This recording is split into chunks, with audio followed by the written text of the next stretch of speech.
जय माता लक्ष्मी। नमस्कार दोस्तों, आप समस्त श्रोतागण का आपके YouTube चैनल जीवन अमृत पर हार्दिक अभिनंदन है। आज धनतेरस है और धनतेरस के दिन माता लक्ष्मी की कथा सुनना श्रेष्ठकर माना जाता है। आप सभी को जीवन अमृत चैनल की ओर से ढेर सारी शुभकामनाएं। माता लक्ष्मी की कृपा आप सभी पर सदैव बनी रहे। तो आइए इस पावन दिन पर सुनते हैं धनतेरस की कथा। कार्तिक कृष्ण पक्ष के त्रयोदशी तिथि के दिन धनतेरस का पर्व पूरी श्रद्धा और विश्वास के साथ मनाया जाता है। धनवंतरी के अलावा इस दिन देवी लक्ष्मी और धन के देवता कुबेर की भी पूजा करने की मान्यता है। इस दिन को मनाने के लिए धनवंतरी के जन्म लेने की कथा के अलावा एक बहुत ही प्रचलित कथा है जो कि भगवान विष्णु और माता लक्ष्मी से जुड़ी हुई है। एक बार की बात है कि भगवान विष्णु मृत्युलोक में विचरण करने के लिए आ रहे थे। तब लक्ष्मी जी ने भी उनसे साथ चलने का आग्रह किया। तब विष्णु जी ने कहा कि यदि मैं जो बात कहूँ तुम अगर वैसा ही मानो तो फिर चलो। तब लक्ष्मी जी उनकी बात मान गई और भगवान विष्णु के साथ भूमंडल पर आ गई। कुछ देर बाद एक जगह पर पहुंचकर भगवान विष्णु ने लक्ष्मी जी से कहा, जब तक मैं ना आऊं तुम यहाँ ठहरो, मैं दक्षिण दिशा की ओर जा रहा हूँ, तुम उधर बिल्कुल मत आना। विष्णु जी के जाने पर लक्ष्मी के मन में कौतूहल जागा कि आखिर दक्षिण दिशा में ऐसा क्या रहस्य है जो मुझे मना किया गया है, और भगवान स्वयं चले गए। लक्ष्मी जी से रहा न गया और जैसे ही भगवान आगे बढ़े लक्ष्मी जी भी पीछे पीछे चल पड़ी। कुछ ही आगे जाने पर उन्हें सरसों का एक खेत दिखाई दिया जिसमें खूबसूरत फूल लगे थे। सरसों की शोभा देखकर वह मंत्रमुग्ध हो गई और फूल तोड़कर अपना श्रृंगार करने के बाद आगे बढ़ी। आगे जाने पर एक गन्ने के खेत से लक्ष्मी जी गन्ने तोड़कर रस चूसने लगी। उसी क्षण विष्णु जी आ गए और यह देख लक्ष्मी जी पर क्रोधित होकर उन्हें श्राप दिया कि मैंने तुम्हें इधर आने को मना किया था पर तुम ना मानी और जुर्म में इस किसान की 12 वर्ष तक सेवा करो। ऐसा कहकर भगवान उन्हें छोड़कर छीड़ साकर चले गए। तब लक्ष्मी जी उस गरीब किसान के घर में रहने लगी।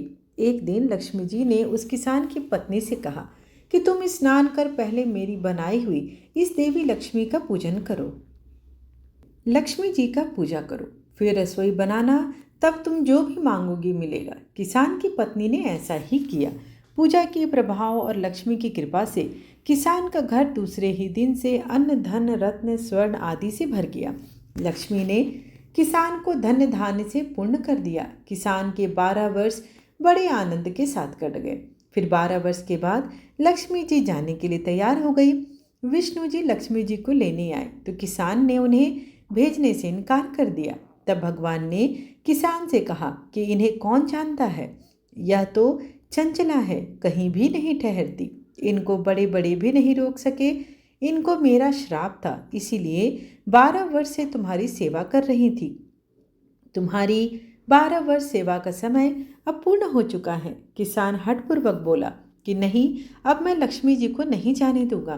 तब लक्ष्मी जी ने कहा कि हे किसान, तुम मुझे रोकना चाहते हो तो मैं कहूँ वैसा करो। कल तेरस है, तुम कल घर को लीप पोत कर स्वच्छ करना, रात्रि में घी का दीपक जलाकर रखना और सायंकाल में मेरा पूजा करना और एक तांबे के कलश में रुपये भरकर मेरे लिए रखना। मैं उस कलश में निवास करूंगी, किंतु पूजा के समय मैं तुम्हें दिखाई नहीं दूंगी। इस दिन की पूजा से वर्ष भर मैं तुम्हारे घर से नहीं जाऊंगी। यह कहकर वह दीपकों के प्रकाश के साथ 10 दिशाओं में फैल गई। किसान ने लक्ष्मी जी के कथनानुसार पूजन किया। उसका घर धन्य धान्य से परिपूर्ण हो गया। इसी वजह से हर वर्ष तेरस के दिन माता लक्ष्मी की पूजा करने का विधि विधान है। आइए अब आपको संक्षेप में पूजा विधि, पूजन सामग्री की सूची, इस दिन आप क्या खरीदे क्या नहीं खरीदे, समस्त जानकारी आपको दे देती हूँ। धन्वंतरी की पूजा के दिन शाम के समय शुभ मुहूर्त में उत्तर या पूर्व दिशा की ओर मुख करके दीप जलाना चाहिए। भगवान धन्वंतरी, कुबेर और माता लक्ष्मी की पूजा करें। स्वच्छता, दीपदान और नए वस्त्र पहनने का भी विशेष महत्व होता है। संध्या के समय घर के द्वार पर दीप जलाकर लक्ष्मी जी का स्वागत करें। साथ ही पूजन सामग्री में आप चांदी या पीतल का दीपक रखें, घी, रुई की बत्ती, फूल, रोली, चावल, धूप, अगरबत्ती, पंचामृत, मिठाई, कुबेर भगवान और धन्वंतरी भगवान की प्रतिमा, साथ में माता लक्ष्मी की प्रतिमा, नई झाड़ू, सोना चांदी तांबे के बर्तन और माता लक्ष्मी के साथ साथ गणेश जी की भी प्रतिमा को स्थापित करें। इस दिन आप सोना, चांदी, बर्तन, धन संबंधित वस्तुएं, नई झाड़ू, लक्ष्मी गणेश की मूर्ति, घर के सजावट के लिए जो सामान होता है वो समस्त चीज़ें आप खरीद सकते हैं। परंतु लोहे, कांच का सामान या कोई धारदार सामान हो, तेल हो, इन सब चीज़ों को हम लोगों को धनतेरस को नहीं खरीदना चाहिए।